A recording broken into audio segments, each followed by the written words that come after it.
ലാ തത്തഹിദു അദുവ്വി വ അദുവ്വുക്കും ഔലിയാ എന്നതിൻ്റെ അർത്ഥം എന്താണ്? ശരി ഉത്തരം, എൻ്റെയും നിങ്ങളുടെയും ശത്രുക്കളെ നിങ്ങൾ മിത്രങ്ങളാക്കരുത്. അടുത്ത ചോദ്യം, ശത്രുക്കൾ ആരെയാണ് നാട്ടിൽ നിന്ന് പുറത്താക്കിയത്? ഉത്തരം, യുഖ്രിജൂന റസൂല വ ഇയ്യാക്കും, പ്രവാചകനെയും നിങ്ങളെയും. അടുത്ത ചോദ്യം, ശത്രുക്കൾ സത്യവിശ്വാസികളോട് കാണിച്ച ഏറ്റവും വലിയ അക്രമമായി ഈ വചനത്തിൽ പറയുന്നത് എന്താണ്? ശരി ഉത്തരം, നിങ്ങളുടെ രക്ഷിതാവായ അള്ളാഹുവിൽ വിശ്വസിച്ചു എന്ന കാരണത്താൽ പ്രവാചകനെയും നിങ്ങളെയും അവർ നാട്ടിൽ നിന്ന് പുറത്താക്കി. അടുത്ത ചോദ്യം, മുസ്ലിങ്ങളെ പുറത്താക്കാൻ അവർ പറഞ്ഞ കാരണം എന്തായിരുന്നു? ശരി ഉത്തരം, അൻ തുഅ്മിനു ബില്ലാഹി റബ്ബിക്കും, നിങ്ങളുടെ രക്ഷിതാവായ അള്ളാഹുവിൽ നിങ്ങൾ വിശ്വസിക്കുന്നു എന്നത്. അടുത്ത ചോദ്യം, വിശ്വാസികൾ എന്തിനു വേണ്ടിയാണ് പുറപ്പെടേണ്ടത് എന്നാണ് വചനം സൂചിപ്പിക്കുന്നത്?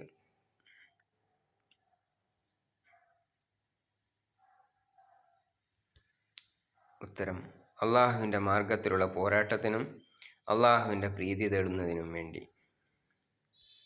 അടുത്ത ചോദ്യം,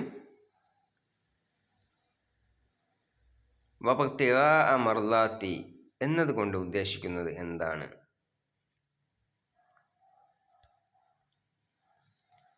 അള്ളാഹുവിൻ്റെ പ്രീതി തേടുക എന്നത്. നെക്സ്റ്റ് ക്വസ്റ്റ്യൻ, ശത്രുക്കൾക്ക് രഹസ്യ വിവരം നൽകുന്നതിനെ വചനം എങ്ങനെ വിശേഷിപ്പിക്കുന്നു? ശരി ഉത്തരം, തുസിറൂന ഇലൈഹിം ബിൽ മവദ്ദ, രഹസ്യമായി സ്നേഹം കൈമാറുന്നു എന്നാണ് സൂചിപ്പിച്ചിട്ടുള്ളത്. ചോദ്യം, മനുഷ്യർ മറച്ചുവെക്കുന്നതും വെളിപ്പെടുത്തുന്നതും ആര് അറിയുന്നു? ശരി ഉത്തരം, അന അഅലമു ബിമാ അഖ്ഫയ്തും വമാ അഅലൻതും, മറച്ചുവെക്കുന്നതും പരസ്യമാക്കിയതും അള്ളാഹു അറിയുന്നു. അടുത്ത ചോദ്യം, ശത്രുക്കളെ മിത്രങ്ങളാക്കുന്നവർക്ക് എന്ത് സംഭവിക്കും? ഫഖദ് ലല്ല സവാ സബീൽ, അവൻ നേർവഴിയിൽ നിന്ന് തെറ്റിപ്പോയിരിക്കുന്നു. ശത്രുക്കൾ വിശ്വാസികളെ പുറത്താക്കിയത് എവിടെ നിന്നാണ്? മക്കയിൽ നിന്ന്. വിശ്വാസികൾ അള്ളാഹുവിൻ്റെ പ്രീതി മാത്രം കാംക്ഷിക്കണമെന്ന് പഠിപ്പിക്കുന്ന പദം ഏത്?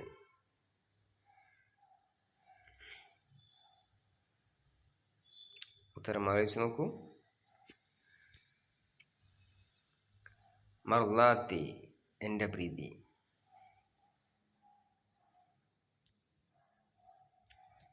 വചനത്തിലെ അൽ ഹക്ക് എന്നത് എന്തിനെ സൂചിപ്പിക്കുന്നു?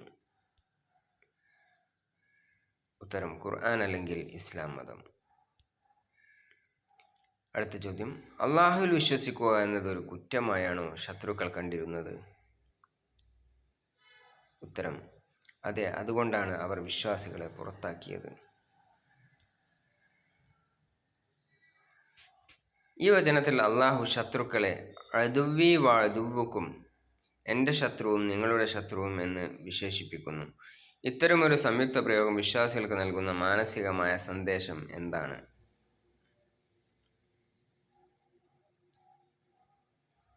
വിശ്വാസികൾ ശത്രുക്കളായി കാണേണ്ടത് കേവലം വ്യക്തിപരമായ കാരണങ്ങളാലല്ല, മറിച്ച് അള്ളാഹുവിനോടുള്ള ശത്രുതയുടെ അടിസ്ഥാനത്തിലായിരിക്കണം എന്നതാണ്. അള്ളാഹുവിൻ്റെ ശത്രു വിശ്വാസിയുടെയും ശത്രുവാണെന്ന ബോധ്യം ഇത് ഉറപ്പിക്കുന്നു. അടുത്ത ചോദ്യം, ഹാത്തിബ് റളിയല്ലാഹു അൻഹു ചെയ്തത് സത്യനിഷേധമല്ലെങ്കിലും ഈ പ്രവൃത്തിയെക്കുറിച്ച് അള്ളാഹു ഫഖദ് ലല്ല സവാ സബീൽ, അവൻ നേർവഴിയിൽ നിന്ന് തെറ്റിപ്പോയിരിക്കുന്നു എന്ന് കർശനമായി പറയാൻ കാരണമെന്ത്?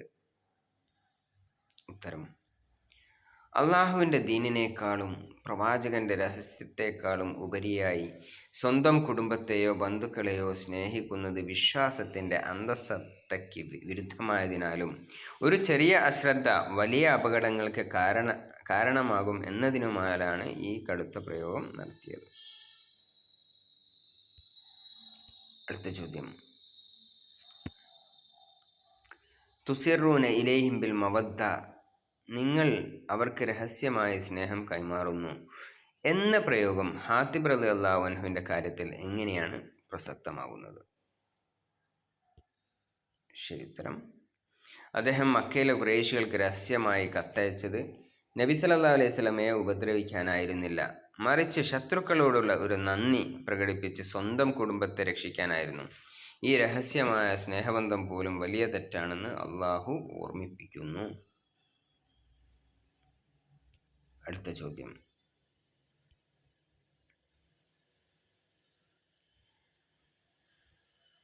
അൻ തുഅ്മിനു ബില്ലാഹി റബ്ബിക്കും, നിങ്ങളുടെ രക്ഷിതാവായ അള്ളാഹുവിൽ വിശ്വസിക്കുന്നു എന്ന വചനഭാഗം ശത്രുക്കളുടെ ഏത് നിലപാടിനെയാണ് തുറന്നു കാട്ടുന്നത്?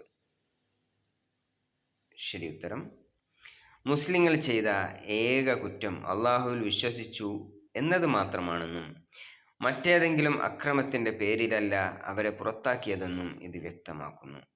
ശത്രുക്കളുടെ അസഹിഷ്ണുതയുടെ ആഴം ഇതിലൂടെ വെളിപ്പെടുത്തുന്നു. അടുത്ത ചോദ്യം: വ അന അഅലമു ബിമാ അഖ്ഫയ്തും വമാ അഅലൻതും, നിങ്ങൾ മറച്ചുവെക്കുന്നതും വെളിപ്പെടുത്തുന്നതും ഞാൻ ഏറ്റവും നന്നായി അറിയുന്നവനാണ് എന്ന ഭാഗം ഹാത്തിബ് റളിയല്ലാഹു അൻഹുവിൻ്റെ സംഭവത്തിൽ എങ്ങനെയാണ് ഒരു അത്ഭുതമായി മാറുന്നത്?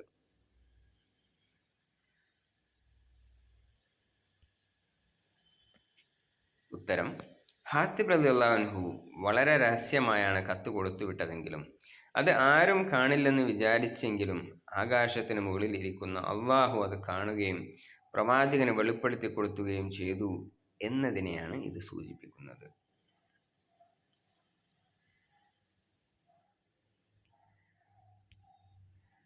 അടുത്ത ചോദ്യം: യസ്കഫൂക്കും എന്ന പ്രയോഗത്തിൻ്റെ അർത്ഥം എന്താണ്?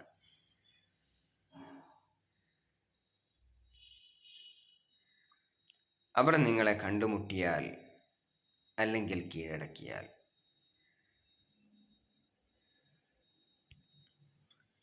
അടുത്ത ചോദ്യം: സത്യനിഷേധികൾക്ക് വിശ്വാസികളെ കീഴടക്കാൻ സാധിച്ചാൽ അവരുടെ നിലപാട് എന്തായിരിക്കും? ഉത്തരം: യകൂനു ലക്കും അഅദാഅ, അവർ നിങ്ങൾക്ക് ശത്രുക്കളായി തീരും. അടുത്ത ചോദ്യം: ശത്രുക്കൾ വിശ്വാസികൾക്കെതിരെ എന്ത് നീട്ടും എന്നാണ് വചനം പറയുന്നത്?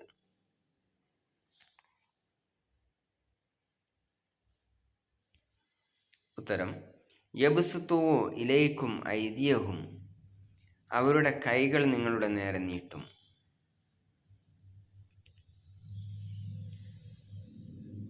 കൈകൾക്ക് പുറമെ മറ്റെന്താണ് അവർ വിശ്വാസികൾക്കെതിരെ പ്രയോഗിക്കുന്നത്? അൽസിനതഹും, അവരുടെ നാവുകൾ. അടുത്ത ചോദ്യം: നാവുകൾ എങ്ങനെയാണ് അവർ ഉപയോഗിക്കുന്നത്? ബിസ്സൂ, തിന്മയോടുകൂടി ദ്രോഹകരമായ സംസാരങ്ങളിലൂടെ. നാവുകൾ നീട്ടുക എന്നതുകൊണ്ട് അർത്ഥമാക്കുന്നത് എന്താണ്? ഉത്തരം: പരിഹാസം, ചീത്തവിളി, കളവായ ആരോപണങ്ങൾ എന്നിവ. അടുത്ത ചോദ്യം: സത്യനിഷേധികളുടെ ഉള്ളിലെ ഏറ്റവും വലിയ ആഗ്രഹം എന്താണെന്ന് ഈ വചനം വ്യക്തമാക്കുന്നു?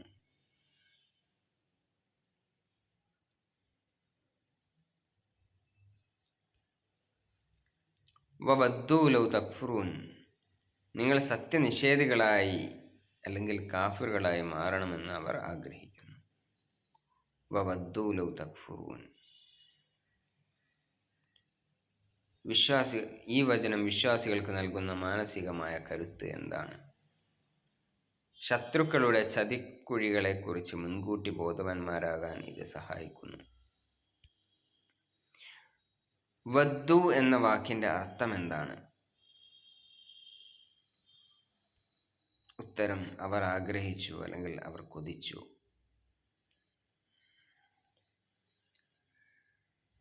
ലൻ തൻഫഅക്കും എന്ന പദത്തിന്റെ അർത്ഥം എന്താണ്?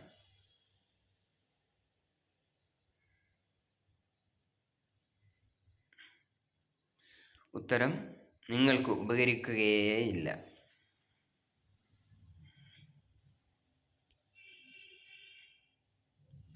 അർഹാമുക്കും എന്ന പദത്തിന്റെ അർത്ഥം എന്താണ്?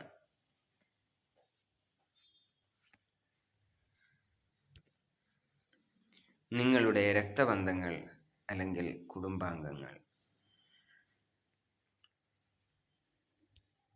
അടുത്ത ചോദ്യം: ലൻ എന്ന അറബി അക്ഷരം എന്തിനെ സൂചിപ്പിക്കുന്നു?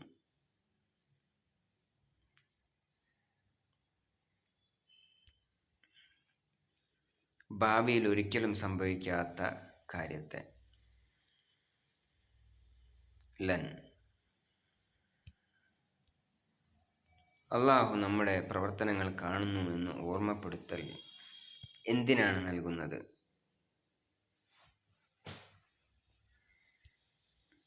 രഹസ്യമായോ പരസ്യമായോ തെറ്റുകൾ ചെയ്യാതിരിക്കാൻ വേണ്ടി. അടുത്ത ചോദ്യം: പരലോകത്ത് ബന്ധുക്കൾ തമ്മിലുള്ള അവസ്ഥ എന്തായിരിക്കും? ഉത്തരം: ഓരോരുത്തരും തങ്ങളുടെ കർമ്മങ്ങളിൽ മാത്രം ശ്രദ്ധാലുക്കളായിരിക്കും. അന്യോന്യം സഹായിക്കാൻ കഴിയില്ല. അടുത്ത ചോദ്യം: ഉസ്വത്തുൻ ഹസന എന്ന പദത്തിന്റെ അർത്ഥം എന്താണ്?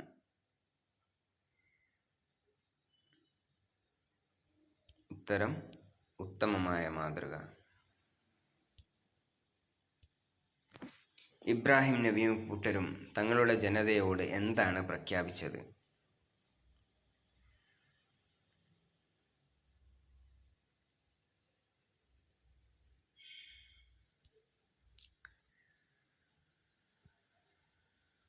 ഇന്നാ ബുറആഉ മിൻകും, നിങ്ങളുമായി ഞങ്ങൾക്ക് യാതൊരു ബന്ധവുമില്ല, ഞങ്ങൾ നിങ്ങളിൽ നിന്ന് വിമുക്തരാണ് എന്നാണ്. അടുത്ത ചോദ്യം: അനബ്ന എന്ന പദത്തിന്റെ അർത്ഥം എന്താണ്? ഉത്തരം: ഞങ്ങൾ മടങ്ങി, അള്ളാഹുവിങ്കലേക്ക് പശ്ചാത്തപിച്ച് മടങ്ങി എന്നാണ്. അനബ്ന. അടുത്ത ചോദ്യം: അൽ മസ്വീർ എന്ന പദം എന്തിനെ സൂചിപ്പിക്കുന്നു? ശരി ഉത്തരം: മടക്കസ്ഥാനം അഥവാ അവസാന മടക്കം അള്ളാഹുവിങ്കലേക്കാണ് എന്നുള്ളത്.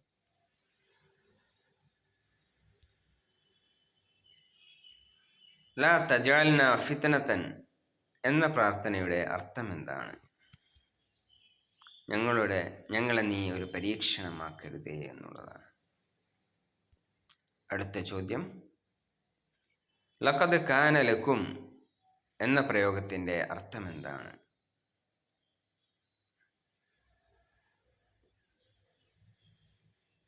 ഉത്തരം: തീർച്ചയായും നിങ്ങൾക്കുണ്ടായിരുന്നു, അല്ലെങ്കിൽ നിശ്ചയമായും നിങ്ങൾക്ക് ഉണ്ട്. അടുത്ത ചോദ്യം: യർജു എന്ന പദത്തിന്റെ അർത്ഥം എന്താണ്?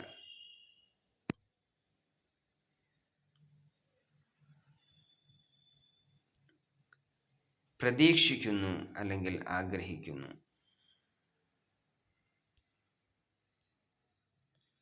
വമൻ യതവല്ല എന്നതിൻ്റെ അർത്ഥം എന്താണ്?